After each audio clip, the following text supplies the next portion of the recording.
ទាំងអស់គ្នាមានដឹងអត់ថាកាលពីថ្ងៃសៅរ៍សប្តាហ៍មុននេះនៅវិថីថ្មើរជើងរបស់យើងគឺមានការសម្ដែងនៅផ្ទាំងទស្សនីយភាពដ៏ពិសេសមួយនោះគឺការសម្ដែងនៅក្បាច់គុនបុរាណខ្មែរល្បុក្កតោហើយសម្រាប់ការសម្ដែងនេះទៀតសោតគឺមានការចូលរួមសម្ដែងពីសិស្សដែលគាត់មកពីសាលាគុនល្បុក្កតោបខណ្ឌជ័យគាត់បានប្រាប់ថានេះគឺជាលើកទី1របស់ពួកគាត់ដែលមានឱកាសបានមកសម្ដែងនៅផ្ទាំងទស្សនីយភាពនៃគុនបុរាណខ្មែរល្បុក្កតោដើម្បីចែកជូនទៅដល់ពុកម៉ែបងប្អូនទាំងអស់គ្នាដែលគាត់បានមកដើរលេងកម្សាន្តនៅវិថី Walk Street យើងនេះបើទោះបីជាអាកាសធាតុនៅក្នុងថ្ងៃនោះវាមិនសូវជាអំណោយផលក៏ពិតមែនប៉ុន្តែពួកគាត់ទាំងអស់គ្នាបានរងចាំរហូតទាល់តែបានសម្ដែងនៅផ្ទាំងទស្សនីយភាពនេះដើម្បីចែកជូនទៅដល់បងប្អូនទាំងអស់គ្នាបានទស្សនាហើយថ្ងៃហ្នឹងខ្ញុំពិតជាសប្បាយចិត្តខ្លាំងមែនទែនពេលដែលឃើញបងប្អូនប្រជាពលរដ្ឋខ្មែរគ្រាន់តែពួកគាត់ឮថាតិចទៀតនឹងមានការសម្ដែងនៅគុនល្បុក្កតោពួកគាត់បាននាំគ្នាមករងចាំឈរមើលតែម្ដងជាពិសេសមានភ្ញៀវបរទេសជាច្រើនដែលគាត់ថាធ្លាប់តែឃើញការសម្ដែងនៅគុនល្បុក្កតោតាមរយៈ Facebook តាម social media ផ្សេងៗថ្ងៃហ្នឹងបានមកឃើញការសម្ដែងនៅផ្ទាល់គាត់ថាគុនល្បុក្កតោខ្មែរយើងពិតជាអស្ចារ្យមែនទែនហើយសម្រាប់ការសម្ដែងរបស់ពួកគាត់ក្នុងថ្ងៃនេះដែរគឺពួកគាត់មានបំណងចូលរួមក្នុងចលនាគៀកោជាជំនួយដើម្បីយកទៅជួយឧបត្ថម្ភដល់វីរៈកងទ័ពជួរមុខកម្ពុជាយើង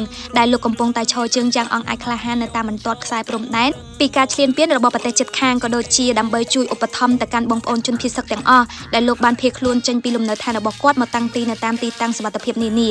ហើយក៏សូមអរគុណទៅកាន់សប្បុរសជនទាំងអស់ដែលលោកបានបរិច្ចាគនៅធនធានផ្ទាល់ខ្លួនតិចក្តីច្រើនក្តីដើម្បីចូលរួមក្នុងចលនាគៀកោជាជំនួយជួយឧបត្ថម្ភទៅកាន់វីរៈកងទ័ពជួរមុខរបស់កម្ពុជាក៏ដូចជាជួយឧបត្ថម្ភទៅកាន់បងប្អូនជនភៀសសឹកទាំងអស់ហើយពួកយើងសង្ឃឹមថានឹងមានឱកាសលើកក្រោយៗទៀតអាចបានមកសម្ដែងនៅផ្ទាំងទស្សនីយភាពគុនល្បុក្កតោដើម្បីចែកជូនទៅដល់បងប្អូនទាំងអស់គ្នាបានទស្សនានៅលើវិថី Walk Street នេះផងដែរ